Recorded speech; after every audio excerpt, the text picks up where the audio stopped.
Yoga is stillness. Yoga is self-awareness. Yoga is time-tested. Yoga is unity. Yoga is secular.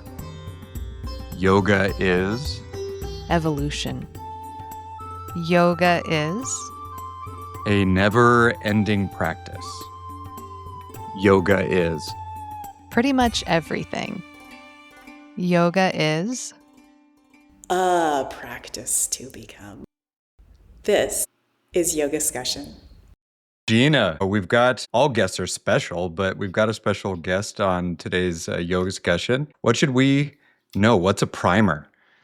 Okay, so today we're interviewing Jill Lovato. She's the managing co-owner of Blossom Yoga in Cheyenne, Wyoming. And she's also a really special friend of mine who I love so dearly. And she's just been doing yoga for a really long time. Both you and I met her at the Blossom Yoga teacher training in 2015 where we were mentors and she was a student at the time. Yeah, I recall. Yeah, and Jill has a long history with yoga that goes way back before teacher training. She's been doing yoga for a very long time. And she's also just a sweet, sweet spirit and a writer as well. Oh, great. Well, it seems like she's ready to join. So shall we let her in? Yeah. All right. Hey. Yeah. Hey, Jill. Hi. How are you guys? So great to see you. So good. Oh my gosh, I'm so excited to talk to you today. I know. Me too. Thanks for thinking of me. I always think of you. Thanks.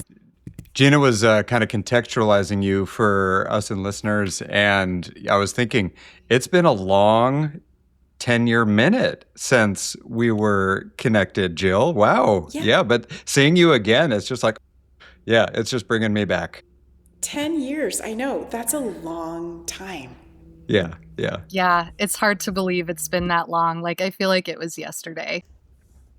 But yeah, we all met at teacher training in Blossom Yoga in Laramie, which no longer exists. Now that studio is called Seek Yoga. And Jill, I just remember thinking you were the most amazing, like put together, like centered and grounded human being. And I just want to throw this out there. Yeah, like a grown-up. Yeah, like a total grown-up. And we became friends, but over the time that we became friends, I kept thinking like, why does Jill want to be friends with me? She's so like everything wonderful. And I'm just like this weirdo. But then I think one time we discussed it and you were just like, you are you. And I was like, yeah. Yeah. Well, that's flattering and really kind of amusing. I think you've shared this with me before, Gina, and I don't know where it comes from, but I'm flattered. I don't know how I pulled off acting like a grown-up and put together and grounded. Well, you are, to for me. For 1 weekend a month for 8 months. Yeah. Well, Jill, you kind of talk about like this idea of becoming, right? And maybe you became a while back and you're kind of teaching other people like how to become. Could you maybe expand on that a little bit for us and listeners? Yeah. So I've been working a lot in my own practice around this idea because I train yoga teachers. I help facilitate with a partner 200-hour trainings and 300-hour trainings. And we've been doing this I think we started in 2018 with 200-hour and then in 2021 with 300-hour. So we've been at it for a little while and we've graduated quite a few people.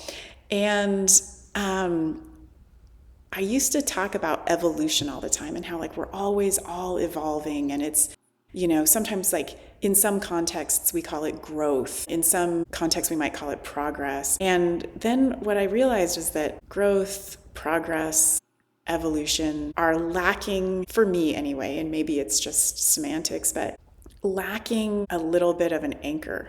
They're a bit untethered, right? So yes, we are evolving. I mean, every day we get our bodies age, we tack on a few more experiences, right? And with those experiences, emotions and responses and things like that.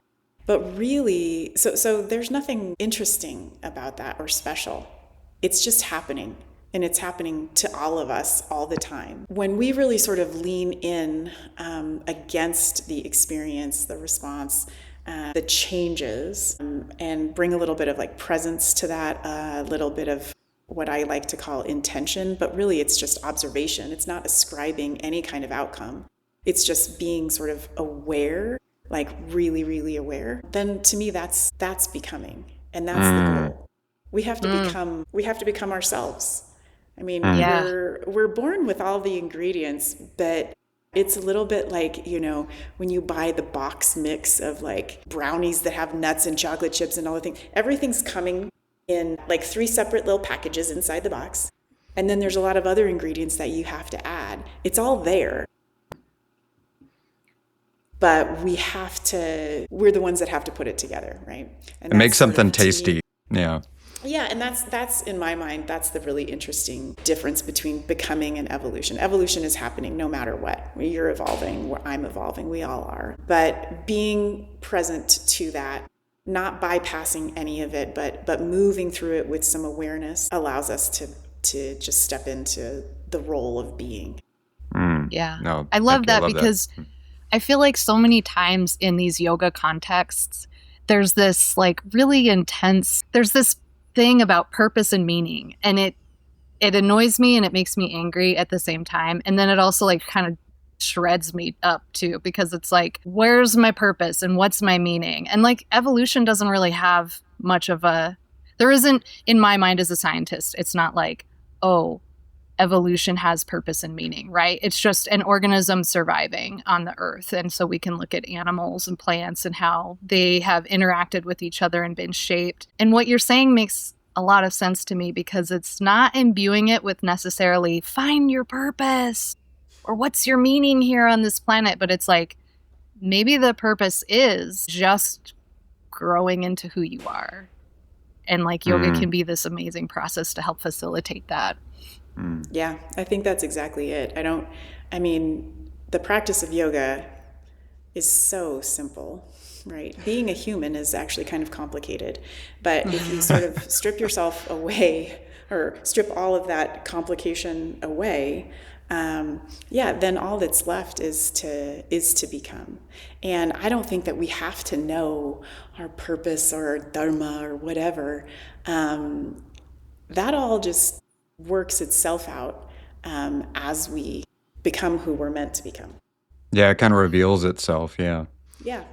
And we wouldn't like bring an animal into a room and be like, show us your purpose. You know, we wouldn't like, you wouldn't like get a rabbit or a dog or even a cat. I mean, you definitely wouldn't do this with a cat, and be like, yeah, you're going to have a purpose, right? Like an animal is like existing in a way that we humans have we aren't existing quite like animals, but I like to think about it, and I like to. Well, and you make a point, and I mean, from one animal lover to another, Gina, I know you are. I don't know about you, Brendan, but. Oh, yes. Yes. When you bring an animal into a room and observe it, it's revealing its purpose, 100%, right? Like the dog that we have right now is this old, she was old when we got her, now she's even older. She is a calm presence. I bring her to the yoga studio. She's here right now. And that's her purpose. Just by being, I can see that. Mm-hmm. We fostered a 6-month-old, rude, boundaryless puppy for about a month a few years ago. I loved this dog. But he was only with us for a little while he was waiting for his forever home. But while my husband was like, what are we doing with this dog? Manny, his name is Manny. Manny was revealing his purpose. Like he was a teacher, teaching patience, teaching resilience, teaching a little creativity, right? Yeah. He was just being himself. Yeah, we got to figure out what to do with Manny during 3 feet of snow and our 4-foot fence, right? Like this is, and so I like this idea of like, you wouldn't ask an animal to show its meaning, but by observing it, you see it. They are becoming, right? They're becoming just like we are. I love this because these are the questions I think about all the time. Like, and it's hard because I get stuck sometimes on like, how do I make meaning in my life? And Jill, you and I have had many conversations about my bouts with nihilism and all of the things. But I mean, I get stuck sometimes, and your answer about becoming feels really simple to me. Like, oh yeah, there's like so much to get distracted by, but you can strip it back. You can pare yourself down to your basic essence. And in that form, you don't really need to be worried about meaning or purpose, because it will just manifest what you're supposed to be. And I really want to hold on to that. Yeah. And I think, another part of that is, again, like in the contemporary Western context for yoga, we really are like, people are suffering and they are coming to yoga to not suffer, right? And so we're trying to pad it to help people. But I think the biggest help is really like just this reminder that it's, non-duality is the touch point for connection. And the reason that we're suffering is because we're disconnected, right? So we just have to get ourselves for a moment even to this, felt sense, however that shows up for you, but the felt sense of your own divinity. And then that's all it is. And then you're connected. And that feels good. But in the Western context, I mean, we're trying to pad it with all these things to sell it a little bit, right? And to help people, when really the practice is just so simple. And the least interesting part of yoga is probably the asana. We all love it. It feels good, but it's like the shell. It's like it's like a nut in a way. Like the asana is the shell, and once you crack through that, you're like, oh, the meat of the nut is on the inside. And sometimes that's scary to go to. Like, I had all these questions prepared, but I just want to follow this vein a little bit more. But like in your own practice, of course we all grow through our practices, so this feels like this is something recent for you, but like, did you feel called to yoga? Did you feel like the meat was on the inside, or were you just like, yeah, I'm going to do, I'm doing this yoga practice, moving my body around in space? Or how did you really, question. How did you get? Yeah. Well, here's the long answer to your question. I love a long answer. I was always aware of yoga because growing up, our next door neighbor was, I'm going to say, the yoga teacher in Cheyenne. I don't know if there was another one. This was in the 80s, And so she taught yoga classes at the public library, and my mom would go regularly, and I went with her like once or twice, when nobody was home to babysit me or whatever, and I had to go, and I just sat there quietly, kind of like if when I was little and I also had to like go to church, didn't really feel like doing that either, but I was really good at sitting quietly. And when you sit quietly, you begin to notice a lot of things, right? You notice sensations in your body, you notice sounds from your body, and then pretty soon all that kind of moves away, and you're just in this like little container of goodness, whatever it is, right? And it can happen anywhere, and it could, like what I kind of just described might sound like meditation, and most of the time meditation is, when you sit down to meditate, it's actually super frustrating. You're like, well, I don't believe that. But so I was aware of yoga growing up just as that, like, oh, that's where, that's at the library, and this is what people do. And I just sit there and it feels really nice. And then when I was in high school, I took this like senior seminar, which probably wouldn't even be allowed anymore, where we read the translation of the Vedas and the Upanishads. And so, the Upanishads introduced this idea of non-duality totally through duality. And I began to realize, like, oh my gosh, this is why, like, high school sucks so bad. And I am just like getting myself through because I'm finding all these ways that I'm different, that I'm separating myself from the kids over here, the content of it, the curriculum of a class, the experience itself. Like, high school's not for me. I'm just going to get through it. And then when I get to college, right? And so I started realizing, like, oh yeah, like being separate is what causes us to suffer. And there's this idea of non-duality. And what does that even really mean, And then flash forward many years later, I was running all the time, and I realized what my obsession with running was, right? It's all the connecting to my body and to nature, and like, I don't need anything but running shoes, and I can go anywhere and hear my breath, and it feels so good. And then, of course, the thing that always happens with runners is like my hip got really bad and I was going to the chiropractor, and the chiropractor was like, you can keep coming here every other week. You can also try going to yoga. And I was like, right, yoga, I remember that. That thing. So my neighbor and I started going to yoga in Laramie. It was even before Blossom was there. I can't remember what the studio was called, but it was on First, right? I remember that studio. Yeah. And the teacher was like this like former gymnast, and she was just like so sweet. And going to yoga did help my hip. And then I was like, it was also so social because I was going with my neighbor, we had this little thing going. And then like 12 years later, I was still practicing yoga, and I'm like, it's interesting that I'm still doing this. It's become a habit. And I do remember that many years ago, there was something else that was yoga to me. And it was this idea of non-duality. And I think I need to like come back to that. So that's why I went to teacher training, because I was like, well, I'm pretty sure I need some help figuring this out. Like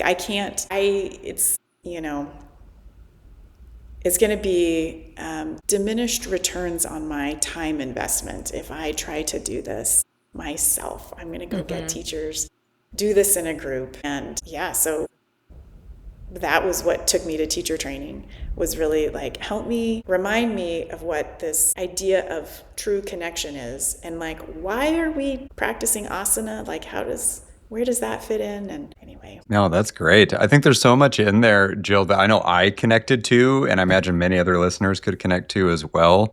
And so now, like, you're in Southeast Wyoming, and you were interested in yoga's ancient history and where it came from.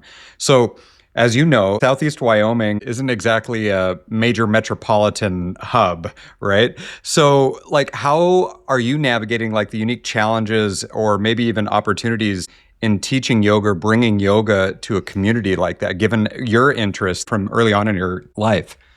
Yeah. Well, so interestingly, I'm just finishing this. This is going to be maybe surprising to you both. I'm just finishing this business like training program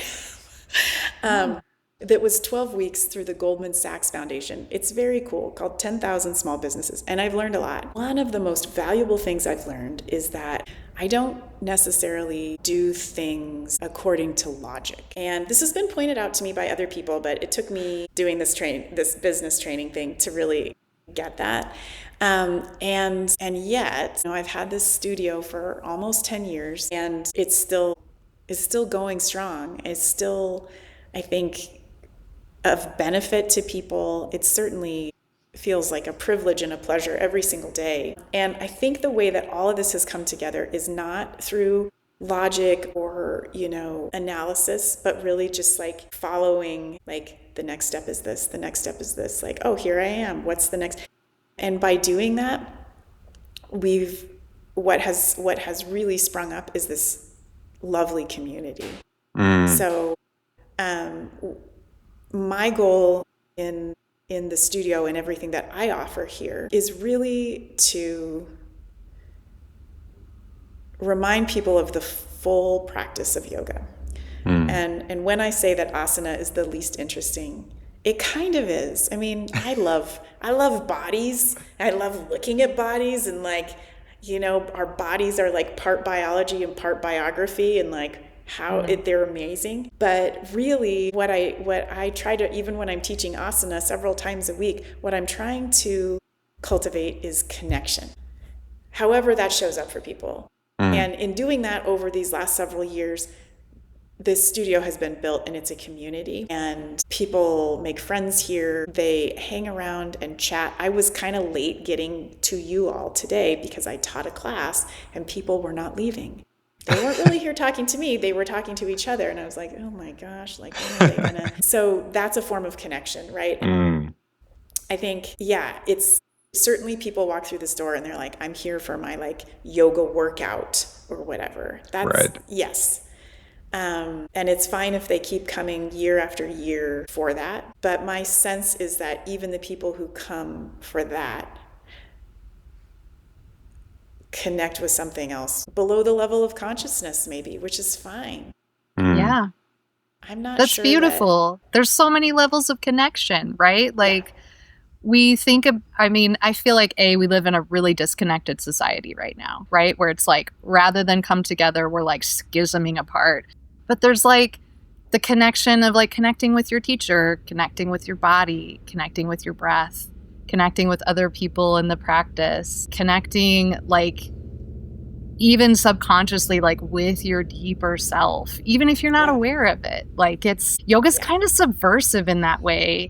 You know, like I always feel, not always, but I do feel like people will come to class because they want their workout, and then, you know, you'll teach them for years. And then they come out the other end and they're like, they have a great yearning in themselves for something deeper.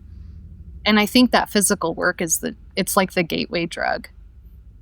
I was just going to say, we love our metaphors, we yogis, right? And so, like, listening to you both talk about this, I'm picturing like a yoga teacher is essentially just kind of hanging out in the river.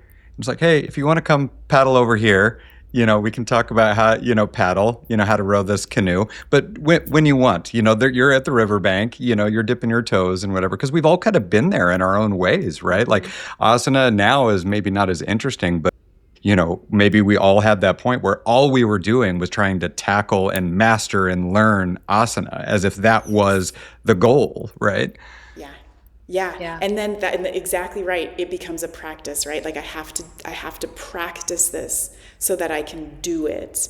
And, you know, as long as that habit is tethered to something meaningful, again, consciously or below the level of consciousness, you get there, right? And I think you bring up a really interesting point, Brendan, because I always tell, especially like teachers in training, but even just like kind of casual clients, like I'm not here to be your yoga teacher. Like I happen to be a yoga teacher, but really what I want to do is to like teach you to fly your own plane. Yoga is, you know, we teach these classes now with 10, 20, 50 people, how, you know, a big group of people all arriving differently, right? Their own experiences, their own state right in that moment. And we're offering them a one-size-fits-all approach. And that was never the intention of yoga. And even though I really do sort of like to nod to the tradition of yoga, I think it's important. I am aware that accessibility and tailoring it to individual needs is really how people are going to, as I say, become. Like you can even do that through the lens, right, of yoga. I use like Ayurvedic principles all the time in just sort of reading the room, like the gunas, you know, what's in this room? Is it tamas? Is it rajas? Are these people in some sort of like heightened pitta dosha state? Or are they all like vata, or are we kind of kapha, you know? And then from there, I try to offer yoga to meet like yoga asana, pranayama, dhyana, meditation, like to meet people where they are. And that's what, as a teacher, that's really what I'm trying to do. And then they can take it anywhere. They don't need me anymore to do that. They'll just keep coming to the studio because their friends are here. Yeah. Well, that's community. Yeah, I love that you're speaking to this, because this is something that I don't think we speak to very much with people who are yoga teachers versus being a student in a class, is that like we read the room energetically, and we're like looking out, like what are all these bodies saying to me? And so it's like a certain level of, I'm going to use this word, but like a certain level of empathic intuitiveness, you know, that you like either already have, maybe you're already an empath. And I think a lot of people who are empaths end up becoming yoga teachers because we want to help people, you know, we want to help people feel good in their bodies and have a safe place to be themselves. And this goes into a question that I did write down, was like about living in the world we live in right now that can be really divisive and chaotic. And do you feel like your experience as a yoga teacher and as a practitioner like helps you kind of feel that out and then offer that to students, or does it help you feel more grounded? Or can you speak a little bit about that kind of process of like, yeah, I'm looking out and I'm seeing all this stuff, and then from there I'm pulling from this wealth of knowledge in my brain to be like, how do I meet the people who are showing up? Yeah. So yes to all of that. I mean, I use intuition very much, and I study my own process a little bit in like, how is it that I know? Like, what am I actually using? Because I want to leverage that a little bit more, so like, where in my body do I feel these things when I'm up against it, right? And yeah, I use yoga for myself. And when I'm saying yoga, like maybe asana, maybe pranayama, meditation, I'm choosing from lots of different tools in that one toolbox that we call yoga to get through, just like everybody else. Today, it's a day after a holiday weekend for a lot of people. I had a small class at noon, and everybody, like, as they started walking through the door, it was very clear to me how everybody was taking this, like, end of holiday weekend experience. And it wasn't the same. Like, people were not, it was not oh good, I'll just do this and one size fits all and we'll be set. And so, yeah, again, I mean, I just sort of think of like, all right, this group over here on this side of the room, there's like a longing for them. They have said good, like they had family home and now they've said goodbye to that family and they are feeling this like separation. This half of the room over here is sort of like numbed out. They're disassociated. They want to stay in the cocoon of like football and the couch and pumpkin pie. And like both of those things take two, this longing is up here. It's this like, it's sort of a heightened state. And then this disassociated, like, oh, I'm back to work. I made it to yoga at lunch. Like, I'm back to work, It calls for two different things. And so, I mean, I even used that today. I spoke to it directly and said, like, if you are feeling this, then this is the way that we're starting with like 3 minutes of breath work. This is how you're going to breathe. If you're feeling like this is how you're going to breathe. And I sort of observed, and like people knew what they needed. I just had to tell them, if it's this, then it's this. They knew how they felt and they chose the right thing. They chose the thing that I would have chosen for them just based on what I was observing.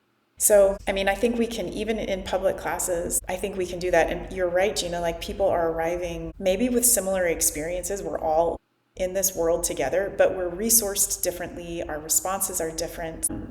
And so like what we need is probably different. And so I am trying, as in the last year or so, to really, even in a public class, offer not just variations of knee up, knee down, or use the block or whatever, but like read your system.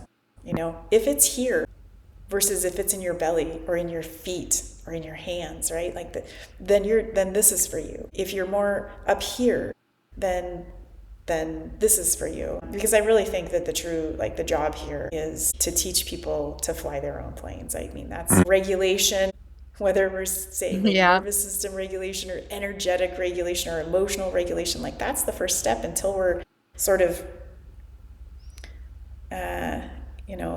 in our little crucible, we can't become. Once we're there though, then that's when we can start working. But we have to help people get there. It's really hard right now. Yeah, it is really hard right now. Yeah, you took us into a moment there, Jill, and I'm curious, do you find that people who show up for class at Blossom these days, they appreciate that direct, speaking, or does it seem like they're kind of like processing a little bit, or like how does that kind of land with them? Yeah, that's a great question. And I think it's probably a little bit of both. We tell people like, turn off your thinking brain when you get into a yoga class for these next 60 minutes. Like you're not thinking, right? You're in your body. And then I throw at them this like really sort of analytical, like, let's really think here. But I really try to, and it's never going to land perfectly for everybody, but I really do try to give people cues in terms of like how it might feel. Do turn off your mind. But turn on, your cheeks and your hands and your belly and your knees. Listen to the sound of your breath. If you put your hand up here on your chest, like your upper chest when you're breathing, can you feel like muscles working? Because if you can feel your accessory muscles working, then we have to change something here. Like that's not what's happening, what we want to have happen. So yeah, I mean, I guess I'm taking sort of this analysis and trying to put it into terms of felt sense to help people realize it. And also, I mean, I'm raising 2 teenagers right now. I'm really used to people not listening to me, and I don't take offense. And I know that this happens like in the studio too. People are like, oh my goodness, she is saying some words and I'm just going to be here in child's pose. And that's great too. It's fine.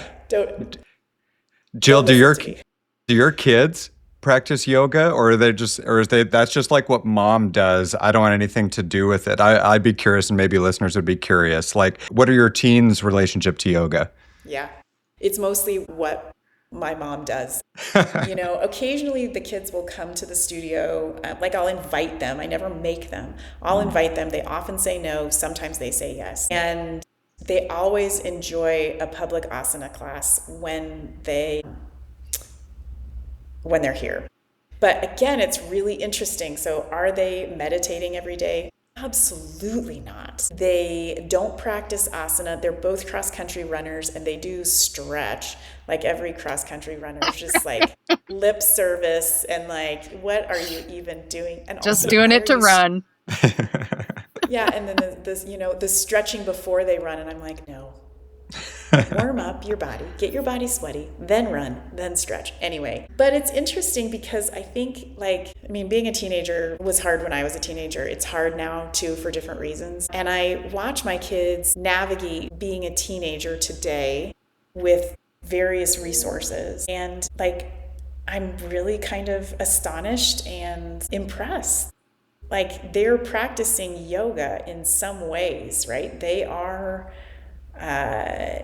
holding on to their own essence, whether that's what they call it or not. They're protecting their essence.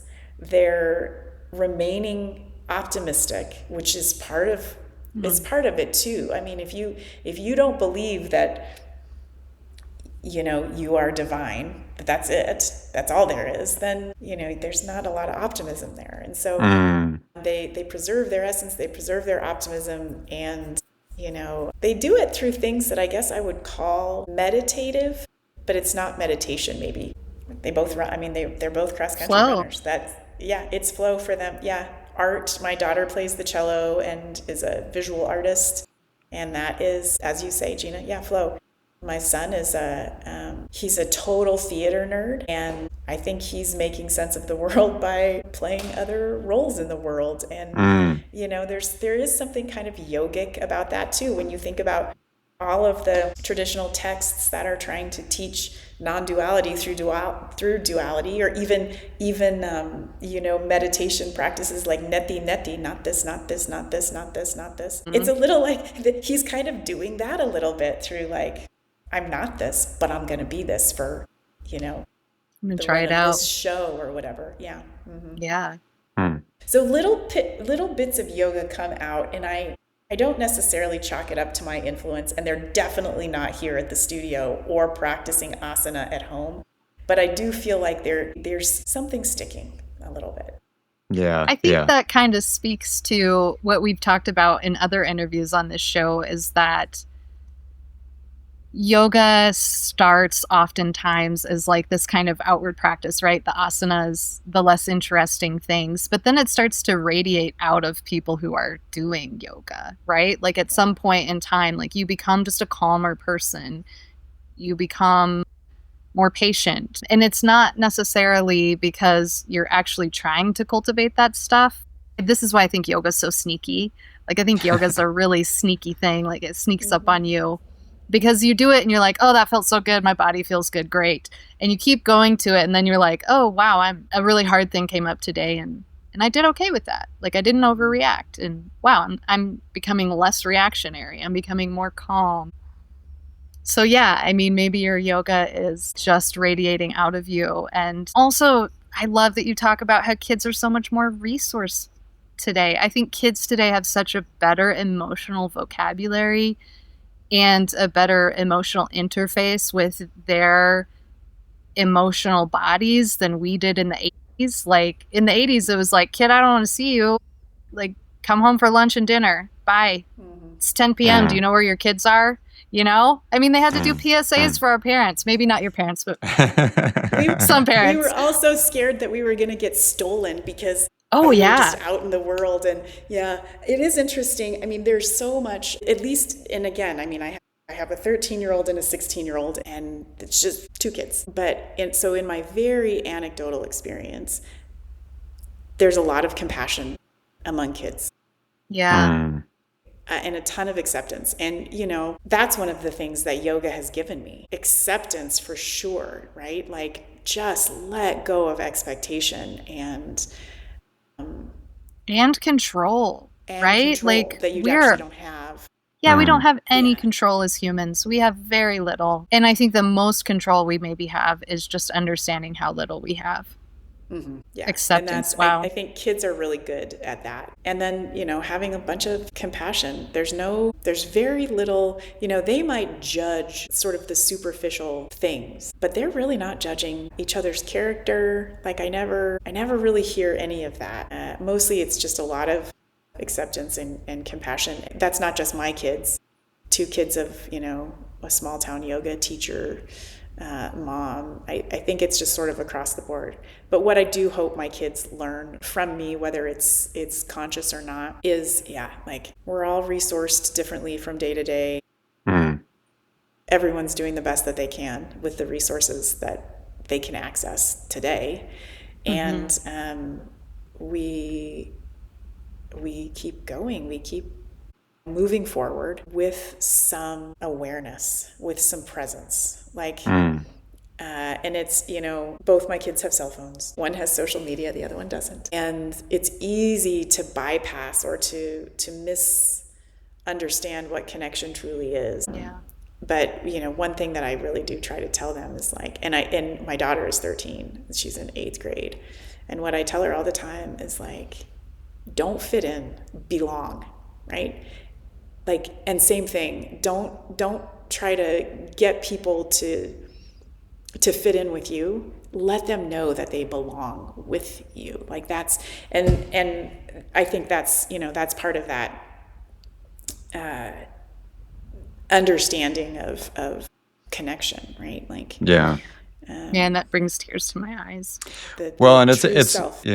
Yeah, and it's so profound, right? I mean, like, it's hard to think of how many of us growing up in the 80s and 90s would have had parents who were speaking to us in that way. So we're kind of touching on, in some ways, how you kind of see a little bit of evolution of the species, but also, like, if we can be honest about it too, like, you know, young people these days are also showing the highest anxiety rates, you know, and it's always like kind of a mixed bag with humanity, right? So I'm curious, Jill, like, you know, you've talked about like this idea of like wholehearted practice. And like, as we're navigating some of the challenges of modern life, like if you want to talk about political divisiveness, digital stimulation, you know, you talked about social media and devices, like how are you inviting students or maybe even your own kids to cultivate warm-heartedness, whether it's like in the studio or outside the studio? Yeah. Well, I mean, honestly, with my kids, I am super direct, right? And I had this conversation with my son last night. I was like, you need to like sit in the ether. You're not relaxing or resting when you are looking at your phone. You are numbing out. You're like, you are a product, you know, we say like you are what you eat, but you are what your thoughts are directly connected. They are a product of all kinds of things that you're digesting, whether it's food or experiences, information, different stimulation. And like, you just need to sit in the ether sometimes. Back to my, you know, public library yoga with my mom. Just go like sit and be quiet, whether there's people there or not, right? Like I kind of like to do it when there's people around. That's really my thing. But so I'm really direct with him. With students at the studio, it's a whole different thing because I do really try to stay, you know, we make no disguise at all around here. Like this is an inclusive studio. We don't care who you are, what name you go by, all the different ways that we can identify. Like it's all welcome here. And I am not going to comment one way or another on politics or religion or any of these other things, including like what's your screen time average look like? Because like all of us, it's too high, right? Mm-hmm. I kind of just, that's maybe as like explicit as I ever get. It's like we all have different ideas here. I guarantee all of us are taking in more information that we need, and it's our faults. Like we're doing it to ourselves. It doesn't matter what information we're taking in. And I'll even sometimes start a class, but like for these next 60 minutes, like set aside all of the experiences that you've had today, that you've had in your life. Just be here. I'm going to keep cueing you throughout the practice just to be here right now. Yoga tells us like the only truth exists right now. Like reality is only right now. And so like this is a pretty low stakes place to try that on, right? And maybe if somebody catches a glimpse of something of value in that experience, then they'll try it again and again and again, even on their own, even if they're, driving in their car, hiking in nature, wherever, they might remember like, oh yeah, when I set aside everything and just try to exist for a moment, something simple but potent might occur. And that's maybe about as explicit as I get. Yeah. Which is super refreshing. Well, and I've had yoga teachers. I have a lot of respect for yoga teachers who will just like, shove somebody from behind right into the thing that they want them to discover. And I'm just not that way. I am undisciplined and lazy and really soft.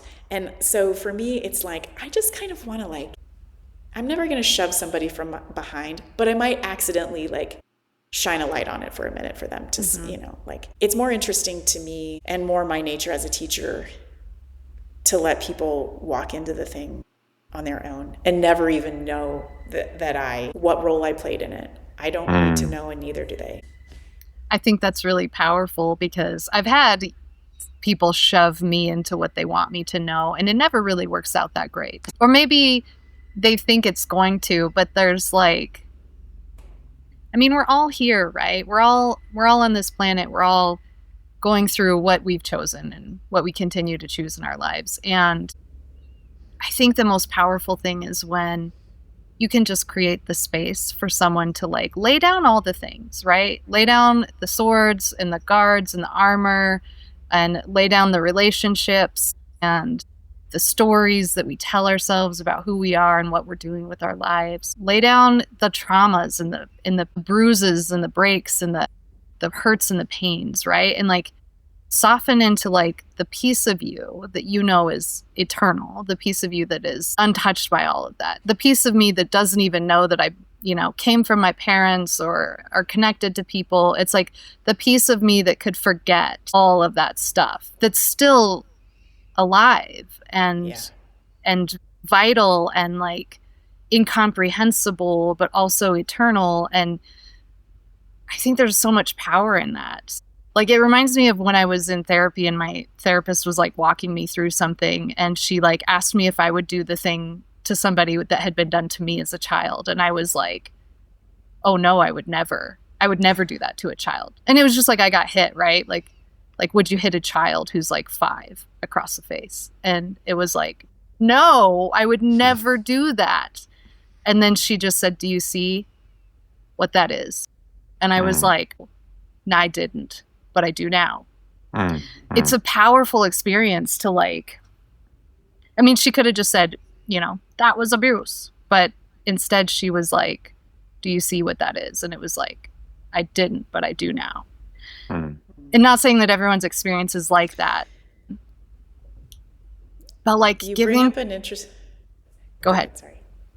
Well, I was just going to say that you bring up a really interesting point because, so much of, like I think about the ego barrier and all the stories, the labels, all the things that you were talking about, all of that is just a protective layer. But it actually happens, again, below the level of consciousness too. Like there are things that our systems do as a means of protection that we cannot even articulate, that we're not aware of. And there is something, that's the part of yoga, asana and pranayama, that I think have this sort of subtle but surprising effect on people. They can't even name it. They feel better when they leave than they came in. And they might say like, well, my neck was really jacked and now it feels better. Like, oh, my low back is better, whatever. That's probably true, but then there's also this other, we maybe have just like shed a couple of threads, right, of this unconscious protection that that starts being knit around us from the time we come into this world. So that is, when I say asana is not interesting, I mean, maybe I kind of stand by that, but also like that is the really interesting part of it. And it's sneaky, as you say, Gina. It's the sneak. It's the sneak. People just say like, you unlocked my back or whatever. Maybe. But Maybe. also there's probably there's this other thing that probably happened that you're pulling out the Bernie Clark. It depends, maybe. it depends, maybe. That's right. Yeah. So yeah, Jill, this has been a great yoga discussion so far as we kind of like wind it down towards some lighthearted questions at the end. I've got one maybe more like deep question on my end, and maybe Gina has another on her end. But so you've been teaching for a while, and I didn't know that your, yoga journey began when you were a kid. That's so cool to know. But now that you've been teaching for more than a decade, why? Why do we continue to do this? Could you maybe, that's a big question, but try. Okay. Yeah. I mean, I feel like I'm making a difference, and that's validating, right? It's also really fun. I have, in the 10 years that I've had the studio, I've most of the time always had another job also, because yoga didn't really feel like a real job, and it didn't feel stable. And in the last year, I have stepped away from having another job. This is all I do now. And it's like, I mean, to sound like so like yoga cliche, but like it's fully in alignment with who I am and my experiences. I come out of a science background, zoology and physiology. Anthropology was my undergraduate degree. Then I have a master's degree in zoology and physiology. And people are like, but how did you end up here? And I'm like, I'm pretty sure that when you have the academic experience that I have, the only thing that you can go do is yoga, because it makes a lot of sense to me. But the other thing for me is that like yoga is a lifestyle. It's a practice too. And when we say the word yoga, most of us around here are thinking about like, postures and stuff, but it's a lifestyle. And when it becomes a lifestyle, when you sort of embrace that, then it's also like this really interesting rabbit hole, and I can never know everything or master all of it or really any of it. So it provides this like, nourishment on the soul level. It's validating to me as a human. And then it's also like from an intellectual standpoint, there's just so much here. Yeah. And, when I start thinking about the business side of it, as I have been over the last several weeks, I'm kind of like, okay, I got to do this, right? Like when it becomes a business, then my thinking around it gets kind of small and fear-based. But really like, and then that's when I recognize that, I'm like, okay, just go back to being intellectually stimulating, validating as a human, and nourishing as a soul or spirit. Love that honest answer. Such a beautiful answer. My question for you, I remember in teacher training at the end, you did your project and you wrote these beautiful, amazing poems, of which I still have the copy that you gave me, and I'm going to cry. I love those poems so much. And I'm just curious, like, are you still writing? And if you are, I felt like yoga in that time was really a part of that, how those poems came about. And I just wondered if that was still happening for you. Yeah. Yes, I still write. And I love writing. I'm again, back to business. I'm trying to like master this whole, because now like when you Google search something, it's Gemini that's like, so now I'm trying to like write blog posts with the idea of intent rather than information. And so that's been like really fun for me. I still write poetry a little bit, and I love words. I love to read. I teach this online class for AARP every week.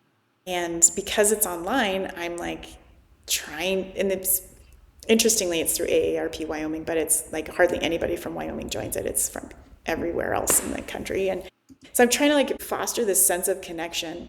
And so I've started this little practice of like sharing a little poetry at the end of a class and not trying to weave in any sort of theme or anything, just like this is how we end our practice with some meaningful words, you know. And I read one of my poems, and sometimes I never give the title or the author.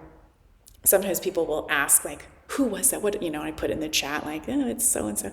Here's the name of the poem and stuff. So I read a poem that I wrote. This was years ago that I wrote this poem. And someone said, did you write that? And I was like, oh my gosh, yes, I did. And what is it about this poem that would like even, you know, no one ever, if I read a poem from another poet, no one has ever like, did you write that? No one has ever said that before. Anyway, so there's something there that's, you know, revealing and I love words and writing and yeah. Well, I guess that might be a good segue to my last question since you mentioned words. So since you loved words, we'll see how well you do on this one. If you could describe, Jill, for us and listeners, what yoga is to you in 3 words or less. Feel free to take your time. This is 4 words. Oh, rule violation, but we may allow it. Sorry. I guess I'm in for it. Okay, I'm going to give you 3 words, and then I'm going to give you the 4-word version. The 4-word version sounds better, but maybe there's an extra word that's not needed. So the 3-word version is practice to become.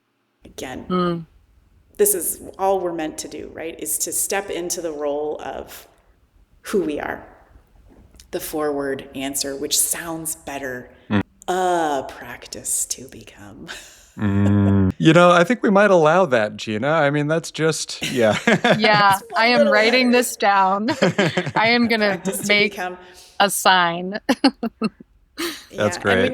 And you know, I think when we think about yoga as that, or even just like our purpose as humans as that, we really unburden ourselves from a lot of pressure, I guess, that comes from expectation or pressure to know, right? Yeah. My sense is that we already know a lot, but it's not like intellectual knowledge, right? It's allowing that our essence to perceive. Yeah. When you say that,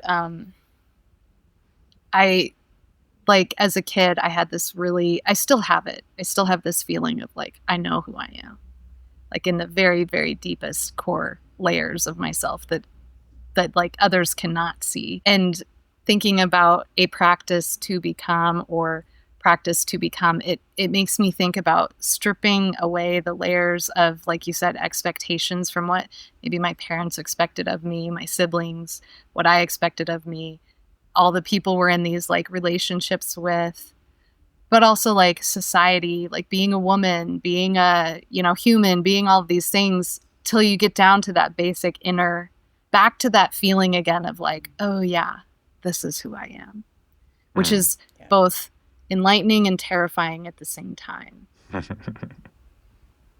Yeah, but it's really simple too. I mean, I don't think we have to release the expectation that we'll truly be changed if we realize it, right? Like it's just no, it's like a coming home. Yeah. Definitely, it's the meeting and the approach both. Yeah. I like that you say that, the expectation of like feeling changed. Like I don't sometimes think there is that change. It's just like, right, I'm trying really hard to be something and maybe I don't need to try it so hard. Yeah. Sit in the ether. And just let it happen. You don't have to do anything or notice, right, that it's happening. You just have to be available to it, you know, to becoming. I think that's the trick. It's the availability. Jill, so meaningful. Thank you so much. Thanks for having me. It was fun to connect with you both. Awesome, Jill. Okay. Wow. I just feel so honored to have No, that this you've was shared great. so much of this. Like I'm making a sign for myself. Hey, listener. Yeah, you. I'm talking to you, actually.